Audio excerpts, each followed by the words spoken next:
Vale. ¿Nosotros contamos hasta 3? Mm. Sí, tú. Vale. Pues 1, 2 y 3.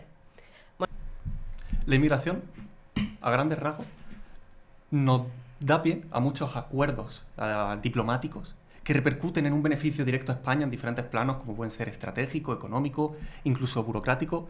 Y primero de todo te voy a explicar por qué realmente es la inmigración la que sirve de puente para estos acuerdos diplomáticos. Y es que la inmigración, en el caso de España, nos sirve, como ya te digo, como un puente de naciones y nos ayuda, precisamente es una herramienta muy útil para poder posicionarnos a nivel geopolítico en una posición importante. ¿Y por qué? Pues muy fácil. Nosotros, cuando recibimos inmigrantes de otros países, somos responsables de estos inmigrantes. Pero es que el resto de países también le interesan que los ciudadanos de sus países, en nuestros países, se encuentren en un buen estado. Por lo tanto, cuando un país como puede ser España recibe inmigración de diferentes países del mundo, al resto de países también le interesa mejorar la situación de España, porque de una manera indirecta también está mejorando la situación de sus ciudadanos. Y esto nos puede repercutir en diferentes puntos.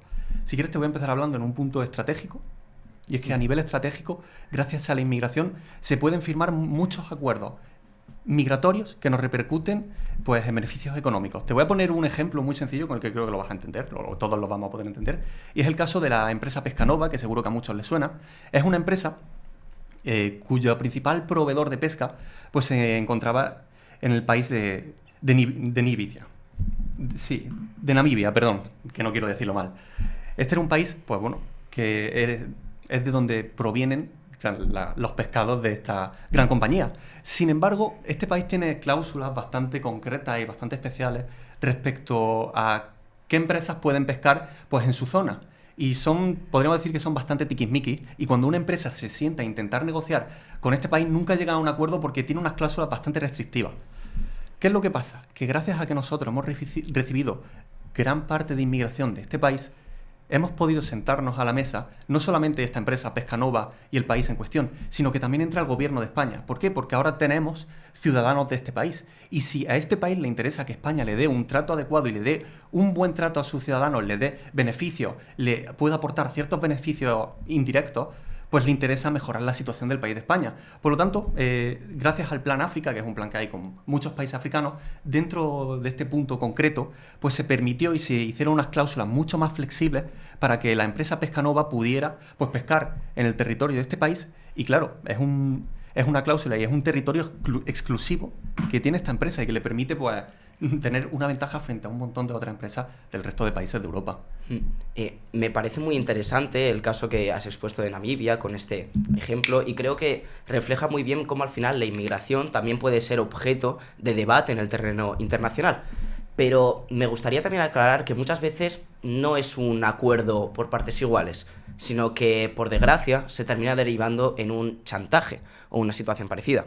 Es decir, vemos como Marruecos, en el año 2020 o 2021, de manera abierta y ante la situación política que España tuvo en términos del Sáhara Occidental, al cambiar una postura a ser más abierta en ese ámbito, vemos como Marruecos utilizó la presión migratoria que ellos controlan de manera, generando de esta forma una serie de chantaje y abriendo de manera abierta, nunca mejor dicho, lo que son las fronteras en Melilla y generando una situación de caos, donde llegaron a entrar más de 6.000 personas de forma irregular.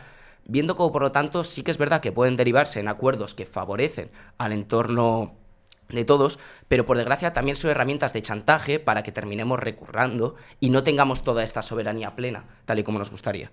No sé, ese punto que trae Hugo es realmente interesante, el chantaje.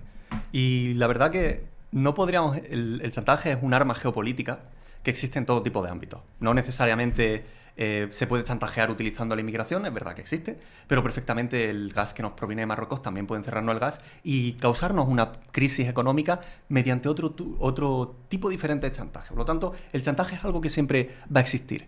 Pero, ¿cómo podemos hacer frente a ese chantaje, ya que es una realidad? ¿Cómo podemos hacer frente a él? Pues muy fácil. Como ya te explicaba, hay países... A los países les interesa el bienestar de sus ciudadanos, en cierta manera. Pero puede haber otros países, a lo mejor puedes decir, vale, sí, a un país no le interesa generarle una crisis a otro país externo que tiene ciudadanos suyos, porque realmente hay países que sus propios ciudadanos no le importan. Pero ¿qué es lo que lo que sí que le importa a todos los países? Es su economía. ¿Qué es lo que pasa cuando estamos firmando este tipo de acuerdos bilaterales que influyen en un marco económico y pueden hacer a un país depender en mayor o menor medida de la economía de otro país, que entonces ahí ya te lo piensas dos veces. Marruecos, gracias a la inmigración, también ha firmado acuerdos económicos migratorios, como por ejemplo con el caso de Inditex, es una empresa española que gracias a recibir inmigración de Marruecos, pues se le dieron más flexibilidades para poder expandirse en Marruecos. Ahora parte de la economía de Marruecos depende de una empresa española. Por lo tanto, si Marruecos o cualquier otro país, decide causar una crisis o un chantaje a España en este caso, debido a que en cierta medida depende de nosotros económicamente, también le va a influir a este propio país de manera indirecta y va a influir a su propia economía. Por lo tanto, la inmigración podríamos decir que tiene el papel de mitigar y nos ayuda a tener más herramientas para defendernos de estos propios chantajes. Me parece muy interesante ese punto, pero creo que al final nos estamos centrando mucho en qué acuerdos económicos podemos llegar a tener con el resto de países. Pero creo que a la hora de hablar también de la inmigración hay que tratarlos como personas y sobre todo para ver si verdaderamente todos estos acuerdos pueden llegar a abarcar todo.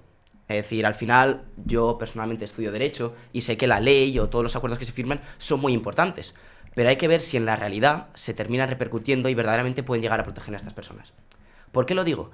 Lo digo porque el modelo migratorio que tenemos, por desgracia, no se puede definir con un acuerdo. Lo digo porque básicamente tenemos un modelo donde, por nuestra situación geográfica, que estamos dentro de la Unión Europea, por nuestra situación también histórica, donde tenemos muchas conexiones con América Latina y demás, vemos cómo en España se terminan confluyendo dos distintos vías de inmigración, la africana y la latinoamericana, como ya avanzaba el mundial desde el inicio. ¿Y por qué viene esto a término de que estemos hablando del término político de los acuerdos? Vale, os lo explico muy sencillo. Porque al estar en esta doble vertiente, tenemos un modelo que no podemos controlar. Es decir, por muchos acuerdos que firmemos, por mucho que intentemos prever, no sabemos cuántos inmigrantes vienen, qué necesidades tienen estos inmigrantes, cómo podemos llegar a paliarlo. De esta forma, tal y como nos dice ya el estudio Irregular Migration de 2023, nos señala que, por desgracia, siempre se termina perjudicando a la situación del propio inmigrante y también de muchos nacionales. Os pondré un ejemplo muy claro, el que sucedió, estoy seguro de que todos conoceréis, en la Isla del Hierro, en Gran Canaria. Vemos cómo hubo una crisis migratoria donde llegaron más de 6.000 personas más de 50.000 personas a un espacio tan reducido, llegando a triplicar la capacidad sanitaria y de centro de acogida que tenía esas mismas regiones. Viendo cómo, por lo tanto, un lugar tan pequeñito termina recibiendo 3 veces más población de que es capaz de recibir, Vale. generando así un movimiento de saturación. Sí, perfecto, pero a ver, primero de todo, un pequeño apunte a lo que has dicho. Este tipo de saturación por lo general se da en la inmigración ilegal, que por supuesto que entra a debate, es una inmigración que es mucho más difícil de controlar, pero es la minoría de la migración española. De hecho, podríamos aproximar que está en torno al 11 y 15%. Creo que estás de acuerdo con ese dato, ¿te parece? Sí, creo que era en torno al 7 o podría llegar Sí, a ser. incluso menos. O sea, no representa realmente la totalidad de la migración y no necesariamente todos los inmigrantes que vienen a España tienen que pasar, pues, sufrir desgraciadamente esta situación que algunos sufren. Lo que sí también te quiero decir es que esto es algo que, como tú mismo has dicho, nosotros no podemos prever. El propio país España no puede prever esto a corto plazo. Sin embargo, a largo plazo, ahora que ya estamos viendo casos puntuales que ocurren, sí que se pueden paliar. Y por ejemplo, en el propio caso del Hierro, para poder hacer frente, pues, a esta crisis migratoria y para poder acoger y tratar a todas las personas y darles las necesidades que necesiten en un momento adecuado, pues se invierte en hospitales, se invierte en infraestructura necesaria para poder paliar este problema. Y bueno, esto lo desarrollaremos más adelante en el debate, pues seguro que tratamos un punto económico y veremos cómo toda esta infraestructura y bienes públicos o de diferentes tipos de bienes que se invierten para poder mejorar la situación del inmigrante en gran parte también vienen dadas por la contribución económica del inmigrante al país. Sí, pero ya haciendo un último apunte para antes de coger y pasar al término económico, me gustaría recalcar que ¿cuántas situaciones excepcionales tiene que haber para que sea una generalidad? Es decir, ahora estamos hablando del término de Canarias, ¿no? Donde han terminado llegando más de 6.000 inmigrantes. Anteriormente también teníamos la crisis de los cayucos, donde por desgracia tampoco se le pudo cubrir. Actualmente se habló de cómo una llegada masiva también en las Islas Baleares terminó repercutiendo en una saturación en ciertos servicios públicos. Es decir, no estoy hablando de casos aislados, sino que por desgracia estoy hablando de casos aislados que nos afectan cada uno de los años y por lo tanto que nunca se pueden llegar a repercutir. Porque este año puede ser que sea en el Hierro y que me termine preparando en un plazo de 5 años. Todos sabemos que al final la infraestructura tarda bastantes años, por desgracia, en construirse. Pero ya tal vez no vienen aquí, vienen a la isla de Fuerteventura. puede ser que a la siguiente no vengan a La Palma, vayan a Ibiza. Es decir, al final vemos cómo son fenómenos tan aislados que por desgracia se terminan generando en el ámbito político en una generalidad. No sé si, Almudena, quieres... Ya, habiendo tratado el punto político, donde vemos que por un lado, pues gracias a la inmigración existen estos tipos de acuerdos de cooperación internacional, pero por otro lado, como bien ha dicho Hugo, pues estos pueden usarse para hacer chantaje y repercuten también al final a España, pues pasamos al ámbito económico. ¿Quieres empezar tú? No, si quieres sigue tú. Bueno, yo a nivel económico, lo que se basa principalmente en mi tesis es que la inmigración pues, nos trae beneficios a nivel interno de nuestro mercado laboral, de complementar el mercado laboral ya existente, pero además un segundo beneficio de una mayor inversión. Y esto te lo voy a explicar, los dos puntos. Voy a empezar con el de complementar el mercado laboral, si te parece, para que vayamos por partes.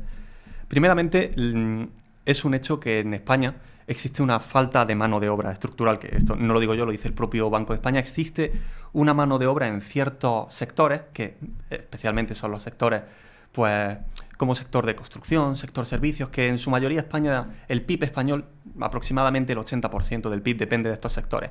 Y tienen una escasez de mano de obra que se puede dar por diferentes razones. Ya puede ser porque estos sectores suelen estar en expansión y para cubrir esta expansión necesitamos inmigrantes, o muchas veces puede ser porque la propia gente nacional o una parte de la gente del propio país pues rechaza este tipo de trabajos simplemente porque no tienen una proyección laboral como a lo mejor podrían tener otro tipo de sectores diferentes. Por lo tanto...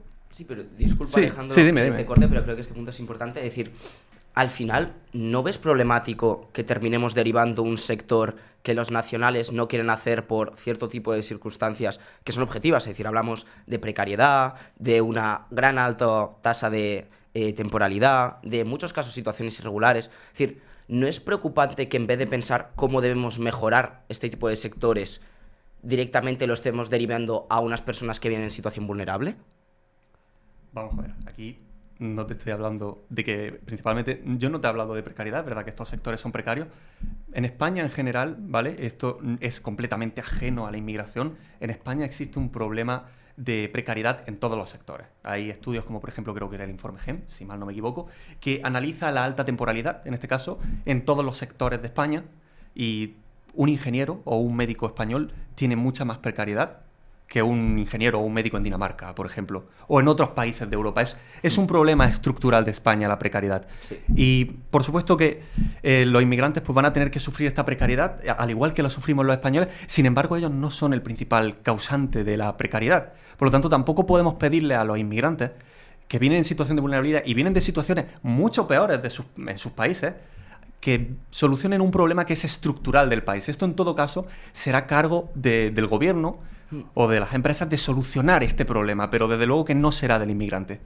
Ahora, sí, claro, es decir, creo que tal vez se ha derivado un poco el punto al que quería llegar. ¿Sí? Tampoco estamos hablando de que el inmigrante termine precarizando una situación que ya de por sí es precaria, es decir, creo que todos que aquí que somos medianamente jóvenes sabemos por desgracia cuál es el mercado laboral que tenemos, o incluso el término becario ya se ha convertido en un ámbito bastante precario, dentro de si lo comparamos con el régimen, con otros países de la Unión Europea. A lo que me refiero no es tanto como que la generan, sino que por desgracia la terminan perpetuando y sobre todo la terminan sufriendo. Es decir, vemos como ya nos lo dice el último estudio de CIPAN en el año 2025, como los inmigrantes, por ejemplo, 4 de cada 10 está sobrecualificado en su puesto de trabajo. Es decir, vemos como el 30% termina teniendo una temporalidad más alta que los españoles. Vemos como, según el propio Ministerio de Trabajo, si lo analizamos en cada uno de los datos y de los características que se utilizan para comparar el término de calidad de trabajo, siempre salen perdiendo ellos. Es decir, creo que al final esto es una problemática porque se termina verdaderamente vulnerando sus derechos humanos. Y aquí voy a enlazar un poco con un término que quería explicar, que es que más allá de lo que es el propio coste humano, también hay que analizar el coste económico. Es decir, vemos cómo trabajos más precarios o de peor calidad terminan derivando en una peor contribución fiscal. No por nada, sino porque vemos como un camarero, por desgracia, termina aportando menos a la seguridad social que lo haría un médico. Es decir, el sistema de bienestar actual se mantiene porque hay médicos, abogados, camareros y demás. Pero si únicamente estamos fomentando este tipo de empleo, se termina derivando en una reducción verdaderamente del salario medio y de la contribución media. Bueno, Te voy a responder por varias partes. Primero, querría hacer un pequeño apunte y es que es verdad que gran parte de los inmigrantes se dedican, como yo mismo te digo, a complementar estos sectores laborales, pero no necesariamente todos los inmigrantes que vienen a España tienen por qué terminar en sectores altamente precarizados. De hecho, hay un alto porcentaje de personas que vienen de países latinoamericanos, que son ingenieros, que son médicos, y gracias también a estos acuerdos diplomáticos que tratábamos en el punto político anterior, hay unos acuerdos de homologación de títulos directos para que en cuanto vengan de algún país, como por ejemplo Argentina o Colombia, tienen este tipo de acuerdos, pueden insertarse inmediatamente en nuestro mercado laboral. Sí, ¿Sí? Perdón, te digo el dato, creo que es el 40% que tienen empleos de alta cualificación, mientras que el otro 60% tiene empleos de baja cualificación, lo digo más que nada para que se hagan una idea. Efectivamente, o sea, no todos los inmigrantes que vienen a España acaban en un puesto de baja cualificación, pero lo que me dices también de que tienen una contribución fiscal baja por el hecho de ser camareros, aparte de que, como ya te digo, no todos son camareros, pero esto tengo aquí el dato y te puedo decir exactamente cuánto han aportado al crecimiento del PIB per cápita en los últimos 2 años. Ellos han aportado el 25%, pese a solamente ser el 13,4%, si no me equivoco, a día de hoy, del crecimiento total de la riqueza en España. O sea, verdaderamente sí que están aportando. Y te voy a terminar de explicar mis puntos de contribuir al mercado laboral, porque en una parte ya lo hemos avanzado en esta discusión. Sí, efectivamente contribuyen en sectores como la construcción, como la agricultura, como la hostelería. Son sectores que contribuyen gran parte de nuestro PIB y que son necesarios para poder constituir nuestra economía y que nuestra economía siga en pie. Esto hay un informe, no me acuerdo exactamente cuál era, espero que creas lo que te estoy diciendo, pero efectivamente son necesarios para poder mantener nuestra economía. Y el segundo punto que te quiero hablar, porque también no solo la mantienen, sino que la mejoran con una mayor inversión. Porque es que la gente inmigrante, que ya de por sí es más propensa a correr riesgos, es gente que abandona su país de origen para venirse a España, que es un país completamente nuevo, no conocen de nada, un país donde posiblemente no conozcan a nadie, ellos están dispuestos a correr más riesgo que una persona promedio. Y esto lo podemos ver en el nivel de emprendimiento. En el último año, el 96,4% de los nuevos autónomos, según la ATA, eran inmigrantes. O sea, los inmigrantes emprenden muchísimo más que los nacionales. Y esto, si lo bajamos a tierra y hablamos en términos de números, ¿en qué repercute? En que en el último año los inmigrantes crearon más de 48.000 puestos de empleo, que esto también influye al resto de personas que vienen aquí. Crearon, si no me equivoco, más de 4.000 empresas diferentes de autónomos. No, más de 60.000, perdón. O sea, mucho más. Pero también tienen un beneficio que se puede ver en nuestro día a día. O sea, diversifican nuestra economía a nivel cultural. Creo que un claro ejemplo es el barrio de Lavapiés de Madrid. Seguro que lo conoces. El barrio de Lavapiés de Madrid antes era un barrio con una economía muy estática. De hecho, podríamos decir que era un barrio un poco muerto. No tenía realmente nada, no tenía negocio, no tenía nada. Empezaron a llegar inmigrantes con un nivel a lo mejor un poco adquisitivo mejor, con una sobrecualificación, como tú dices, pero gracias a estos conocimientos que ya tienen y a esta capacidad de correr riesgos, empezaron a emprender en estos negocios, y donde antes pues, no teníamos nada, ahora tenemos diferentes restaurantes con todo tipo de gastronomías, tenemos academias, ya no solamente de idiomas, sino también de bailes, como puede ser la salsa, la bachata. Tenemos una gran diversidad cultural que, aparte de beneficiarnos en términos económicos, también es que beneficia en la oferta que estamos recibiendo nosotros como personas, o en revitalizar barrios muertos. No, sí, es decir, creo que, y disculpa y en mejorar la situación de los propios inmigrantes, ¿vale? Vale. No, sí, claro, sí creo que al final es interesante ver cómo el modelo económico actual y que tenemos y demás hace que el inmigrante sea indispensable en todos estos sectores esenciales, que creo que el informe que te referías era del Banco de España, este último año que también lo llevamos nosotros, la Española de Debate Universitario. Pero, es decir, aquí hay que tener claro que al final el inmigrante se ha vuelto un elemento indispensable en lo que es nuestra propia economía. Pero lo que yo quiero defender más bien es que está desaprovechado. Es decir, vemos como... Te quiero soltar aquí el dato. Vemos como al final el último estudio del Ministerio de Inclusión y de Seguridad Social nos dice que si equiparamos la situación del inmigrante medio con la del español, es decir, si acabamos con estas barreras que hay de una falta de calidad, de una misma homologación de títulos, de que se acaba con esta temporalidad y se paguen verdaderamente las horas extra como se deberían en gran número de sectores, como podría ser la hostelería, se terminaría obteniendo 17.000 millones de euros más en recaudación fiscal.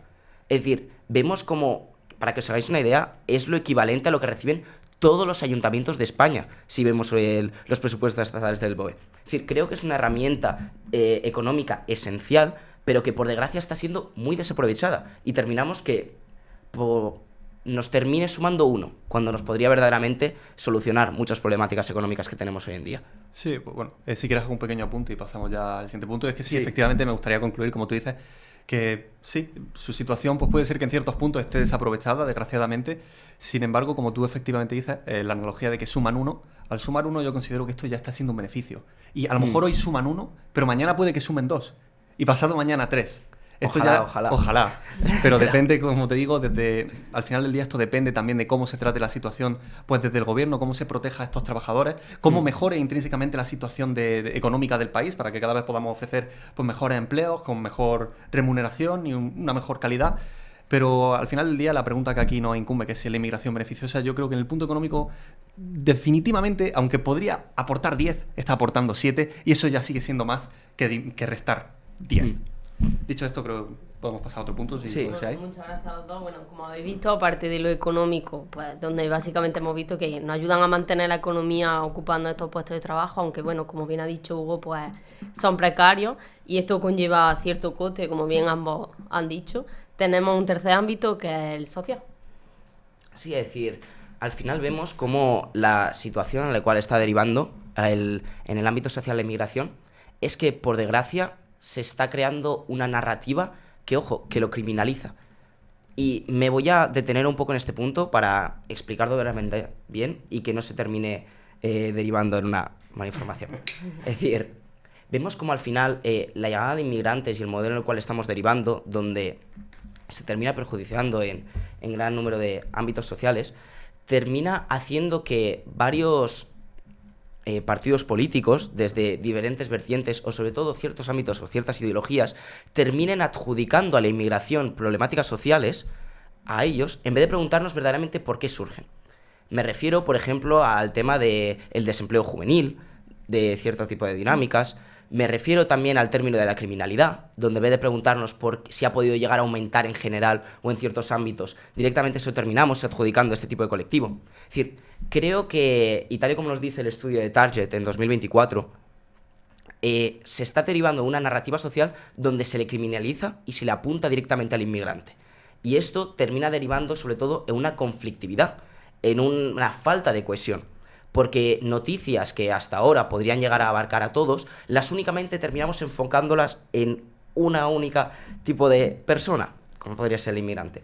Y aquí me parece muy interesante un estudio que se realizó por la Universidad de Suiza, que señalaba como una misma noticia sobre un mismo crimen hecha por un nacional o una persona inmigrante, hacía que la persona inmigrante, esta misma noticia, terminara viéndose 3 veces más. Y terminara, por lo tanto, expandiéndose y creando unos ecos o verdaderamente un sesgo al inmigrante que termina perjudicándole en gran manera.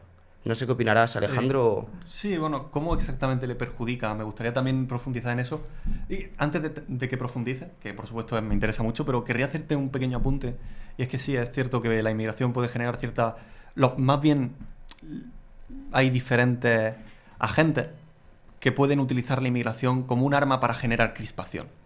Sin embargo, es que volvemos una vez más a lo de chantaje.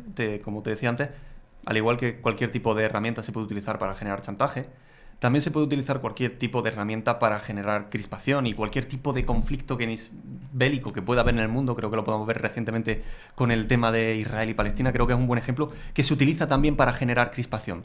Hay muchos temas diferentes, no solamente la inmigración, por supuesto que es uno de ellos, pero se utilizan para generar crispación. Por lo tanto, me gustaría saber exactamente por qué esta crispación en el caso del inmigrante es realmente perjudicial. Profundiza en ello. Porque básicamente, cuando hablamos de la crispación que genera el inmigrante, a diferencia de otras temáticas, se me ocurre, por ejemplo, aunque pueda sonar muy absurdo, el fútbol, pues es verdad que una persona del Betis y una persona del Sevilla puedan llegar a estar enfrentados en términos ideológicos, pero nunca se termina materializando en nada. Es decir, la problemática que tiene la inmigración es que no me crispa una idea, me termina crispando una persona. Y por lo tanto, termino afectando y termino generando una actitud mucho más agresiva hacia esa persona de la que podría tener en todo el resto de ámbitos. No sé si se ha explicado bien, pero al final con lo que he intentado llegar es que el problema de la inmigración y la narrativa que se está generando, que termina afectando la cohesión, es que comenzamos a excluir y comenzamos a criminalizar a esa persona, no a una idea o un concepto, sino a esa persona que termina sufriendo más. Y aquí te traeré datos, tal y como nos trae el Ministerio de Inclusión, que creo que era muy necesario, a la hora de bajar, de decir, vale, hay muchas cosas que criminalizan, hay muchas cosas que pueden llegar a generar crispación, pero ¿cuánto? ¿Cómo? Es decir, vemos como ya, según el CIS y las encuestas del CIS, nos señala como la inmigración es la problemática que más tienen en cuenta los españoles cuando se les pregunta. Y esto se termina materializando lo que sufren los inmigrantes, porque ya nos dice el Ministerio de Inclusión en 2024 que han aumentado en un 40% los delitos de odio por racismo y xenofobia desde el año 2022. Es decir, vemos cómo este clima o esta hipotética crispación no se queda en el aire, sino que se va materializando, va yendo en aumento y no termina bajando porque, por desgracia, vemos cómo hay ciertos colectivos que no le interesa frenar este término de narrativa social. Sí, o sea, es cierto lo que dices, completamente de acuerdo de que hay ciertos colectivos que no les interesa que este tipo de narrativa puedan frenar o que les es útil realmente utilizar esta narrativa, materializarla. Sin embargo, creo que un repunte, como tú dices, o un aumento de delitos de odio no necesariamente tampoco tiene por qué representar la opinión del español promedio respecto a la inmigración. Porque muchas veces también los inmigrantes están tan integrados con nuestra sociedad que no somos ni siquiera capaces de distinguir una persona a simple vista que es inmigrante con alguien que no. Porque gran parte de la inmigración que nosotros vivimos en España, gran parte de esta inmigración es de países latinoamericanos. Creo que aproximadamente el 80%. Y la gente que viene de países latinoamericanos comparten nuestra cultura, sin ir más lejos, hablan nuestro propio idioma. Para ellos integrarse en nuestro país o vivir en las mismas zonas que nosotros o compartir su día cotidiano con nosotros no es un problema.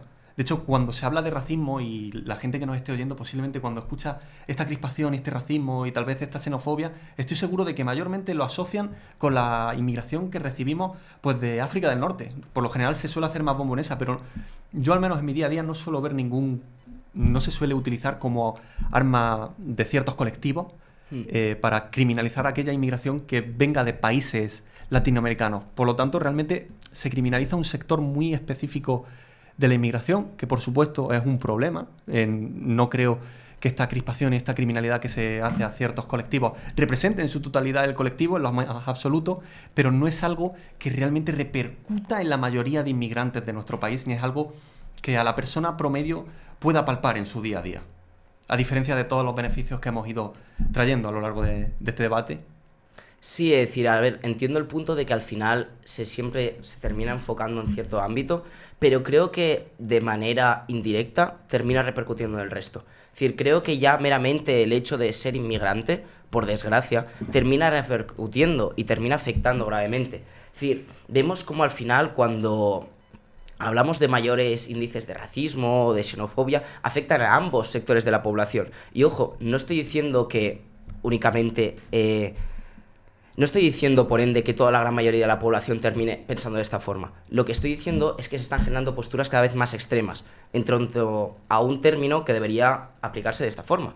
Debería ser algo tan cotidiano y que vemos tan en nuestro propio día a día que no debería haber más cuestión o más problemática que hablar de cualquier otro término, como podría ser el fútbol o la cocina o si la tortilla tiene que llevar cebolla o no. Pero por desgracia no lo es. Por desgracia ya hablar sobre la inmigración es una barrera y creo que ya esto en términos sociales es un perjuicio, porque en vez de abrir debate nos lo estamos callando. Bueno, para eso estamos aquí nosotros, para debatir al respecto de inmigración y romper estas barreras. Bueno, pues con este último ámbito llegamos al final de este debate, donde podemos concluir pues que la inmigración en España representa un fenómeno con efectos pues tanto nacionales como internacionales, como hemos ido viendo a lo largo. Por un lado, pues como bien hemos dicho, contribuye a mantener sectores económicos clave, impulsa el emprendimiento y fortalece las relaciones internacionales del país. Pero por otro lado, como bien ha estado definiendo Hugo, genera desafíos en la gestión política, tensiones sociales y situaciones de precariedad laboral que afectan tanto a los inmigrantes como a la economía española. En este sentido, el impacto de la inmigración depende en gran medida de cómo se planifique, regule e integre a quienes llegan, convirtiéndose en un factor que puede ser tanto una oportunidad como un desafío para España. Así pues, agradecemos tanto a Hugo como a Alejandro por sus intervenciones, como a vosotros, nuestros oyentes, que estáis aquí una semana más. Así, buenas tardes y hasta el próximo programa de El Atril a la Radio.